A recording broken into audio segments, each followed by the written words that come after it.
pour toutes ces explications. Mais alors, finalement, qui croire? C'est ça le grand sujet, c'est que, en fait, cette étude, moi je la remets en cause totalement pour une seule raison que vous allez bien comprendre, c'est que dans le groupe hydroxychloroquine, ce sont des malades beaucoup plus graves que dans le groupe contrôle. Donc, on a mis des gens qui étaient en comorbidité, hypertension artérielle, surcharge pondérale, diabète, et surtout avec besoin d'oxygène. Vous avez 20%, d'ailleurs les auteurs le reconnaissent, hein, enfin c'est écrit, donc 20% des gens sous hydroxychloroquine ont besoin d'oxygène, et dans le groupe contrôle, c'est uniquement 7%. Donc c'est totalement biaisé. Donc si vous donnez de l'hydroxychloroquine à des gens qui vont mourir, c'est sûr qu'ils vont mourir. Mais on a du mal à comprendre pourquoi est-ce que des scientifiques, des études biaiseraient, c'est-à-dire... C'est ça, c'est le grand sujet. C'est le grand sujet que l'on se pose tous, au fond. Vous connaissez ces conférences Chatham House à Londres. Rappelez-nous exactement quoi c'est extrêmement intéressant. Ce sont des réunions complètement à huis clos, uniquement avec des experts. Personne ne peut enregistrer, personne ne prend de photos, il n'y a pas de... C'est uniquement entre experts. Top secret. Top secret. Mais il y a quand même eu une réunion l'autre jour des responsables des revues scientifiques, type Lancet, New England Journal of Medicine. Lancet, qui est donc la revue dans laquelle cette étude dont on parle. Ce sont des revues extraordinaires, ce sont des revues...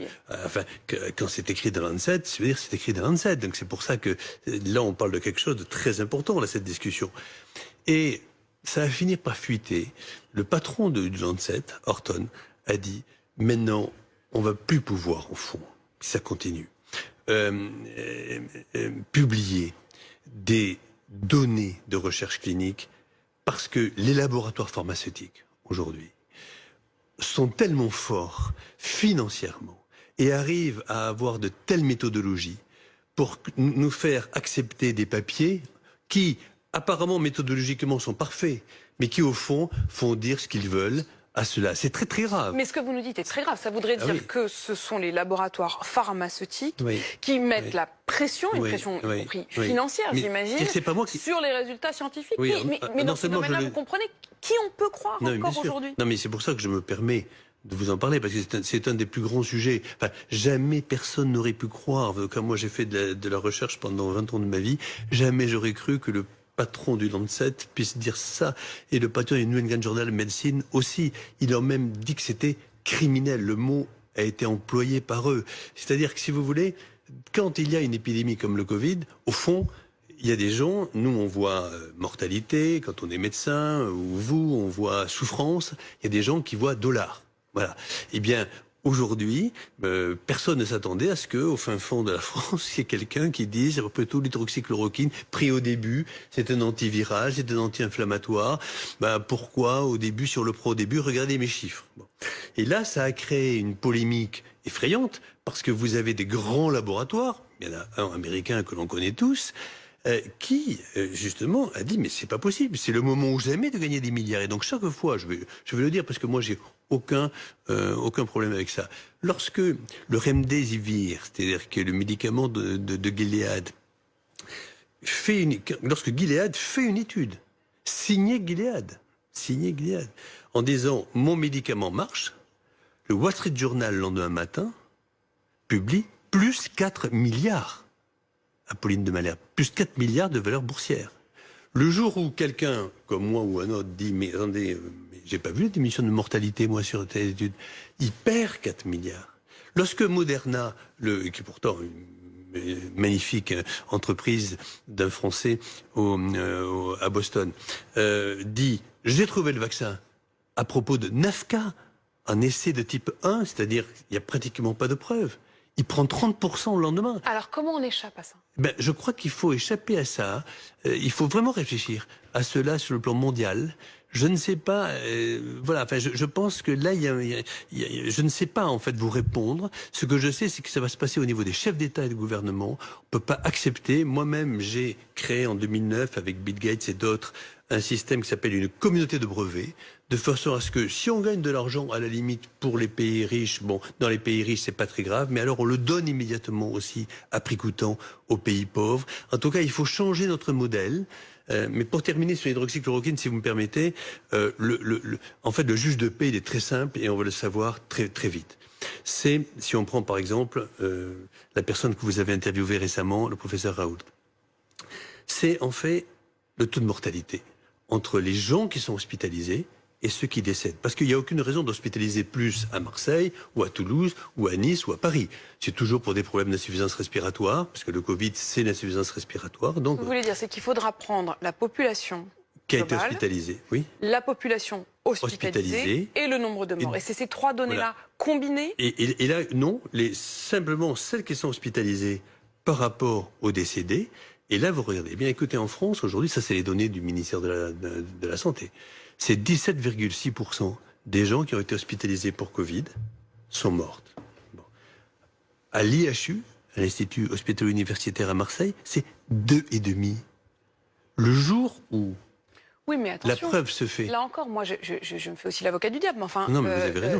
Imaginons qu'on hospitalise beaucoup plus de monde. C'est-à-dire, imaginons qu'on décide de les hospitaliser au moindre signal. Alors évidemment, le pourcentage de mortalité sera bien moindre. Bien sûr, c'est pour ça, c'est la raison pour laquelle on a bien regardé avant combien d'hommes, combien de femmes, quel âge, combien d'hypertendus, combien de diabète, ce qu'on appelle l'appariement en épidémiologie. On apparie pour parler de la même chose. Mais ce qu'on a vu, c'est que les gens qui étaient hospitalisés n'importe où en France, il y a une étude qui a été faite. C'est-à-dire oui, c'est au même stade. En fait, c'est au même stade. Vous voyez, moi, j'ai fait partie. À un moment donné, j'ai dit, moi, est-ce que je peux aider parce que je suis médecin. Bon, je suis allé à la réserve sanitaire au 15, donc avec le casque. Bon. Et évidemment, on hospitalisait que les personnes qui étaient en insuffisance respiratoire, vous voyez, parce que mais ça a été partout pareil au fond. Mais qu'est-ce qu'il a fait lui à Marseille? Il a fait une stratégie complètement différente. C'est en dehors de l'hydroxychloroquine, ça. Il a dit je vais tester largement. Et donc comme il a testé largement, il a pris des cas plus précoces, il les a isolés, ce que vous voyez étaient positifs. Nous, qu'est-ce qu'on a fait ailleurs? On les a laissés dans la famille, et dans la famille, ils ont contaminé les gens de la famille. 80% des contaminations sont intrafamiliales. Et c'est pour ça que vous avez ce taux qui est plus bas. C'est pas uniquement l'hydroxychloroquine. Il a traité ces malades, d'accord. Il y a quand même le ministre de la Santé qui, on le sent bien depuis le début, dès qu'il y a ce genre d'études, y compris dans l'hémicycle, a été assez critique. Oui, j'ai vu. Non seulement du médicament, mais aussi de la façon dont le professeur Raoult s'était comporté. Le ministre de la Santé, cet après-midi, a expliqué qu'il demandait au Haut Conseil de la Santé publique de proposer sous 48 heures une révision des règles dérogatoires de prescription des traitements suite à la publication de cette étude. Ce qui veut bien dire que le ministre de la Santé estime que cette étude, dont vous nous dites à l'instant qu'en réalité elle est biaisée, lui, en tout cas, il s'appuie dessus. Non, mais là, lui, il a tout à fait intérêt parce qu'il a fait un décret, ce qui était assez rare d'ailleurs. Il a fait un décret disant qu'il interdisait à tous les médecins en France de prescrire l'hydroxychloroquine à qui que ce soit, sauf aux malades qui étaient les plus graves et au sein d'un établissement de santé, les plus graves et qui ont besoin d'oxygène. C'est écrit dans le décret. Ou une défaillance d'un organe. Ou une défaillance d'organe. Et c'est exactement dans cette étude du Lancet, là où ça ne marche pas et où il y a même des complications cardiaques. Et c'est vrai que si vous donnez l'hydroxychloroquine, qui est un médicament qui, certes... En réalité, ce que vous nous dites, c'est que le ministre prend presque prétexte sur cette étude pour revenir sur cette prescription qui était un peu décalée. En tout cas, je pense que la Haute Autorité de Santé va dire, évidemment, c'est dangereux chez des patients graves et qui sont hospitalisés, qui ont besoin d'oxygène. Parce que, en tout cas, c'est ce que le Lancet a dit. Mais ça, on le savait tous. On sait tous que l'hydroxychloroquine est très dangereuse. C'est un médicament qui, évidemment, est efficace, mais comme tout médicament efficace, a des effets secondaires. Je suis cardiologue, donc il y a des effets secondaires sur le cœur.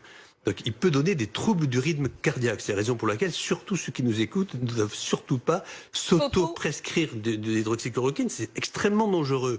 Donc, évidemment, il faut le donner tout à fait au début. Ça a été la force de Didier Raoult de le donner au début. Mais d'ailleurs, vous savez, hydroxychloroquine ou pas, au fond, en Suède, ils n'ont pas donné d'hydroxychloroquine. En Islande, ils n'en ont pas donné non plus. Ils ont les mêmes chiffres. Pourquoi? Qu'est-ce qu'ils ont fait? Ils ont dépisté largement, ils ont isolé les positifs et ils ont, allez, on va dire, hospitalisé, traité Si c'est pas un antiviral comme l'hydroxychloroquine, ils en ont pris un autre. Ils ont donné un peu d'oxygène qu'ils en avaient besoin. Et autrement dit, nous, le reste de la population française, en fait, elle est restée chez elle. Au fond, on lui a donné, moi le premier, j'ai dit, comme j'étais au 15, c'était ce qu'on me disait de faire. Je disais, mais écoutez, restez. Si vous êtes malade, restez chez vous. Si vous allez mieux, si vous allez moins bien demain, rappelez-moi, je vais vous envoyer le SAMU. Mais entre-temps, restez chez vous. Mais vous avez combien de personnes chez vous? Je sais pas, j'ai 8 personnes. Bon, d'accord, mais restez avec eux. Mais on leur a donné à ces 7 autres personnes. Vous comprenez? Donc, il ne s'agit pas, vous savez, être ministre de la Santé aujourd'hui, c'est épouvantablement difficile. Et j'aimerais pas être à sa place et je ne vais pas critiquer le ministre de la Santé ni le président de la République. Je dis simplement que c'est ça qui est Cela ne fait aucun doute pour eux. On ne peut pas dire aujourd'hui qu'il n'y a aucun traitement à proposer contre le coronavirus. Ces médecins de ville réclament la liberté de prescrire le Plaquenil qui contient de l'hydroxychloroquine et qui suscite, depuis l'apparition de l'épidémie, tant de polémiques en France. Il y a urgence à traiter des patients et il y a un protocole qui, encore une fois, n'est pas le médicament miracle, comme je vous l'ai dit, mais qui marche dans un certain nombre de cas et qui permet d'éviter et des décès et des séquelles chez les patients guéris. En plus, ce sont des médicaments qui sont utilisés depuis des dizaines d'années, dont on connaît exactement les effets, les contre-indications, les effets secondaires. Donc je ne vois pas pourquoi s'en priver. Même si on en trouve un meilleur après, ça fait 2 mois que ça dure et on égrène le nombre de morts tous les soirs. Voilà. Dans sa ville des Hautes-Pyrénées, le docteur Alain Batarec est à la retraite depuis 1 an et parle donc plus librement. Les médecins libéraux du collectif défendent le droit de soigner en leur âme et conscience avec le consentement des patients. Appliquer le serment d'Hippocrate. Depuis fin mars, un décret leur interdit de prescrire le Plaquenil pour soigner leurs patients atteints par le Covid-19. Pourtant, ils sont convaincus que ce médicament associé à l'antibiotique azithromycine sauve des vies et évite des séquelles. Ce protocole, développé par l'équipe du professeur Raoult à Marseille, est adopté par plusieurs pays à travers le monde qui revendiquent de bons résultats, à condition d'être prescrit à un stade précoce de la maladie. Priver les médecins libéraux de la liberté de prescription, je trouve, c'est nier leurs compétences, c'est les ignorer. Alors on les a ignorés, les médecins libéraux, au début de l'épidémie, en disant « Oh là, surtout, il ne faut plus aller les voir, il faut appeler le 15 ». Maintenant, on les appelle à la rescousse pour les transformer en indiques. Donc, il y a quand même un problème. Et entre-temps, en les empêchant de traiter les patients. En France, aucune étude n'a été lancée pour évaluer l'efficacité du protocole Raoult dès les premiers symptômes de la maladie. Alors, près d'1 millier de médecins touchés par le coronavirus se sont portés volontaires pour s'auto-prescrire le traitement. Mais l'étude n'a pas pu se réaliser. La Direction générale de la santé s'y est opposée. Le collectif de médecins doit donc se contenter d'une étude rétrospective sur 88 cas. Résultat, le premier groupe non traité ou avec du Doliprane met 25 jours à guérir. Le groupe soigné avec l'antibiotique seul, 12 jours. Et le groupe antibiotique plus hydroxychloroquine, 9 jours. Surtout, on voit qu'il y a moins de risques de complications à partir du moment où on agit très tôt sur la charge virale. Et voilà, ce qui est fort dommage, c'est qu'on a développé en France plein d'études cliniques et toutes sont en échec aujourd'hui, alors que très tôt, on aurait dû faire ces études de terrain. Il y a des enjeux de l'industrie pharmaceutique. On voit très bien, là, plus le temps avance, on s'aperçoit qu'il y a des molécules qui essayent d'être placées. On entend les gens de l'OMS dire aux gens, à la population, qu'on ne sait pas s'immuniser. Et que donc il va falloir avoir besoin de vaccins, alors que rien ne peut dire aujourd'hui, personne ne peut dire cela. Hein. Aujourd'hui, nous allons parler de l'étude de Lancet qui traite de l'hydroxychloroquine et qu'elle fait énormément de morts. Alors, déjà, d'une chose, ce n'est pas la peine de m'envoyer les liens de Sylvano et de Radio-Québec.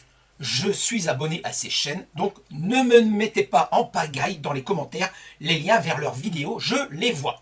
Ensuite, avant de passer au sujet, j'espère que ma bannière vous plaît. Je l'ai changée il y a peu de temps. Le petit bonhomme au milieu des yeux, eh bien c'est moi lorsque j'étais petit, je faisais toujours différent des autres. Et c'est pour me rappeler d'où je viens, du nord de la France, des Corons. C'est dans ce milieu que je me suis construit. Bon, ici, je ne vais pas parler de l'intégralité du contenu du document. Sylvano Trotta a très bien fait ça et je lui tire mon chapeau. Je vais particulièrement attirer votre attention sur l'un des rédacteurs, notamment le professeur Mandip Memra. Si vous avez bien suivi, cette étude n'a qu'un seul but, c'est de plomber le traitement de l'hydroxychloroquine. Donc il y a quelqu'un sur Twitter qui m'a envoyé une vignette, il m'a dit « Tiens, regarde ça, donne des formations Covid-19 pour Gilead ». Mais moi, je me méfie quand même à chaque fois lorsqu'on m'envoie quelque chose et que je ne peux pas contrôler systématiquement derrière, eh bien ça me pose un problème moral. J'ai demandé à Vince Smith s'il pouvait me donner, je dirais, sa source. En fait, c'était élémentaire. Il a recherché Memra sur Google, il l'a tapé sur l'image et il a eu celle-ci. Mais moi, ça m'a pas suffi parce que si vous voyez comme les vignettes que je réalise, n'importe qui pourrait réaliser exactement ce même type de vignette. Mais quand ça vient directement de l'intéressé, eh bien, on n'a plus aucun doute sur cette vignette en question. Donc on s'aperçoit bien directement, visuellement, de l'intéressé Mandip Memra, qui fait des visioconférences sponsorisées par Gilead. Gilead qui est pour le Remdesivir, c'est un remède qui ne fonctionne pas. Donc si tu veux comprendre clairement, je ne vais pas faire une vidéo qui dure une blinde, si tu veux, ça ne sert à rien. Et cette étude biaisée sur la mortalité sur l'hydroxychloroquine, si vous voulez, a été reprise de concert par l'ensemble de la presse en disant « Attention, la chloroquine tue !» Mais c'est fait par des types qui travaillent pour Gilead, Gilead qui prône le Remdesivir, qu'il faut absolument mettre sur le marché et qui coûte 800 balles le flacon, contrairement à l'hydroxychloroquine, hein, je vous ai montré si vous me suivez, hein, je vous l'ai mis, ils ont même, Vidal a trafiqué, je dirais, leur plaquette de présentation en enlevant les prix. Je vous le redis, c'était 4,17 € contre 800 € pour le Remdesivir. Franchement, si vous n'avez pas compris que vous êtes pris pour des abrutis, je ne sais pas comment il faut faire. Je pense qu'il faut... Tu sais ce que tu fais?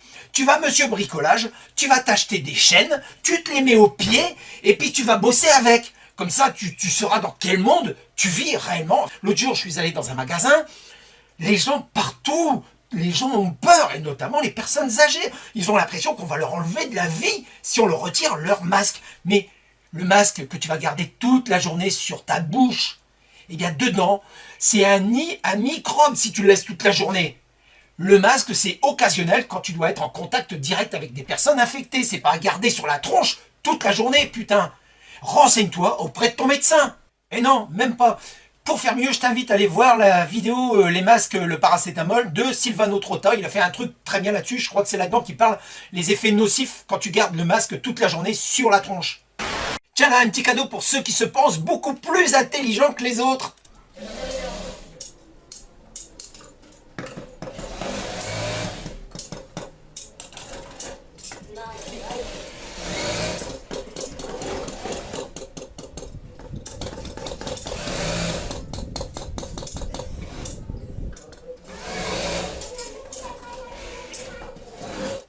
Bon, t'en as assez vu, il faut que je te le repasse encore, le film. Est-ce que tu connais le proverbe « Tout vient à point à qui sait attendre » Eh bien ce matin, j'ai attendu et j'ai eu de la part de Little Yeo Sid sur mon Twitter quelques liens à aller vérifier. Comme vous le savez, je peux pas m'empêcher d'aller là où on veut pas que j'aille. Hein, c'est depuis que je suis tout petit ça. Hein. Qu'est-ce qu'on nous dit déjà en premier lieu sur Elsevier? On dit que c'est un groupe éditorial qui est basé essentiellement sur la littérature scientifique. Qu'est-ce qu'on apprend un petit peu plus bas? On nous dit en 91, la revue The Lancet, propriété de Robert Maxwell via Bergamon Press, est acquise par Elsevier. Donc, Lancet et Elsevier ne forment qu'une seule et même entité. Allez, on creuse encore un petit peu sur le site de zonebourse.com. Nous sommes donc bien sur l'action Reed Elsevier PLC. Qu'est-ce qu'on peut lire sur les actionnaires principaux? Invesco Asset Management, qui est une entité de gestion d'actifs, un peu comme BlackRock, qui est le second actionnaire principal. Qu'est-ce qu'on peut dire et qu'est-ce qu'on savait sur BlackRock? Me dites pas que vous n'étiez pas au courant. L'argent gouverne le monde. Personne n'en possède davantage que l'investisseur financier BlackRock. La société dispose de plus de 6 000 milliards de dollars d'actifs. Ils proviennent majoritairement de gros investisseurs, mais aussi de millions de petits épargnants. Lorsqu'on brasse autant d'argent, on peut influencer des entreprises, des politiciens et même des États. Lorsqu'on brasse autant d'argent, on peut influencer des entreprises, des politiciens et même des États. Avec quelles conséquences pour nous tous? Pourquoi en sait-on aussi peu sur le plus grand des géants de la finance mondiale? Pour vivre heureux, vivons cachés. Sévèrement burné, BlackRock. Alors, si tu as envie de voir le reportage que je viens de te montrer dans son intégralité, eh bien, tu vas dans cette vidéo et dans le descriptif, je viens juste de le mettre à jour parce qu'il y avait des youtubeurs qui avaient mis le reportage, mais les vidéos ont été supprimées. Donc, j'ai remplacé les 2 liens existants par ceux d'Arte. Donc, j'ai vérifié, on peut y aller. Vous allez voir, vous allez vous régaler. Et pour ceux qui ont la connaissance technique, eh bien, je vous invite à la télécharger et à vous la garder de côté. Tu croyais que c'était fini? Eh bien, pas du tout. Tu sais ce que c'est que la synchronicité? Je vous en ai déjà parlé à plusieurs reprises. C'est quand un événement se produit et il vient interpeller tes neurones. Alors, normalement, ce matin, c'était décidé, je devais faire leur passage parce que ma femme est partie travailler. Mais, synchronicité oblige, il a fallu que je fasse une vidéo pour vous. Donc, à midi, il fallait que je fasse une pause. Je me suis mis à regarder TF1 que je ne regarde jamais et je suis tombé sur ça. Une vaste étude publiée dans la prestigieuse revue scientifique The Lancet met en cause son efficacité. Les dossiers médicaux de 96 000 patients soignés dans 671 hôpitaux à travers le monde ont été passés en revue. Et ils démontrent non seulement l'inefficacité du traitement, mais surtout des risques de décès et d'arythmie cardiaque pour les malades. Le ministre de la Santé, Olivier Véran, a immédiatement demandé au Haut Conseil de la Santé publique de proposer une révision des règles de prescription de l'hydroxychloroquine. Écoutez bien ce qu'ils vont dire maintenant. Depuis le 26 mars, son usage est déjà restreint. Le médicament peut être administré uniquement à l'hôpital pour des cas graves. Vous avez bien entendu, là ils parlent de l'hydroxychloroquine et ils viennent de dire, on va les réécouter. Le médicament peut être administré uniquement à l'hôpital pour des cas graves et sur décision collégiale des médecins. Donc uniquement à l'hôpital, donc ça confirme que les médecins de ville n'ont pas le droit de donner ce traitement aux patients, uniquement pour les cas graves, c'est dit à la télé, franchement ils nous prennent vraiment pour des cons, alors qu'il faut le donner en amont, ce traitement, et non pas en phase terminale. Et enfin, il faut avoir une décision collégiale, donc il faut qu'ils se réunissent d'abord en groupe pour dire s'ils donnent le traitement ou pas aux patients. On continue. Mais pour cet épidémiologiste, il faut aller encore plus loin et utiliser uniquement la molécule dans le cadre des essais cliniques. Ça fait des décennies qu'on utilise la chloroquine. Mais là, ils disent il faut uniquement l'utiliser pour les essais cliniques au continu. Et regardez bien son nom parce que je vais y revenir tout à l'heure. On ne peut pas continuer à utiliser ce médicament dans cette indication en l'état actuel des données disponibles. Par principe de précaution? Mais où sont les données d'efficacité qu'on pourrait mettre en balance avec le signal de risque que nous envoie cette étude? L'hydroxychloroquine sera-t-elle interdite pour les patients hospitalisés ou réservée à ceux qui font des formes plus légères? La réponse du Haut Conseil de la Santé publique est attendue dans la journée. Il y a de quoi s'arracher les cheveux.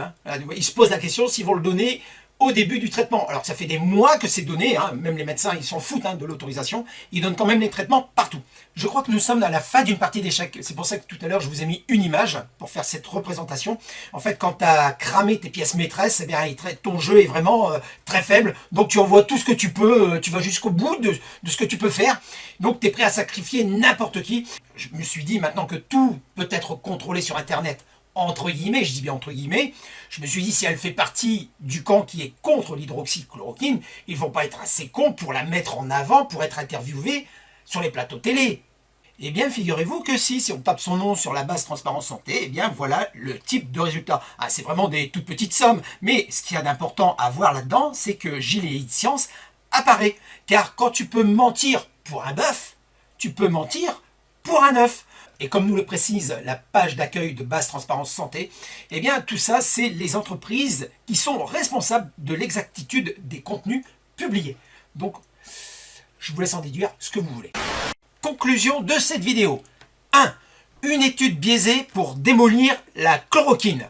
2. De multiples incohérences avec des laboratoires. 3. Au moins un des rédacteurs de cette étude a des liens d'acquaintance avec le laboratoire Gilead. Et enfin, je terminerai par ce dernier point qui me semble être l'essentiel dans cette affaire. Et le suivant, c'est-à-dire que les actionnaires de Elsevier, à qui appartient Lancet, ces actionnaires sont également propriétaires de Gilead. En fait, si vous voulez, ils ont le beurre, l'argent du beurre, la crémière, le veau, la vache, la ferme et tout le reste. Voilà, cette vidéo est maintenant terminée. En guise de conclusion finale, je te laisse avec cette vignette, tu en fais ce que tu veux, tu peux la lire, je laisserai le lien dans le descriptif, comme tout le reste d'ailleurs. Et si tu n'as toujours rien compris, eh bien c'est que tu es un abruti. Voilà, cette vidéo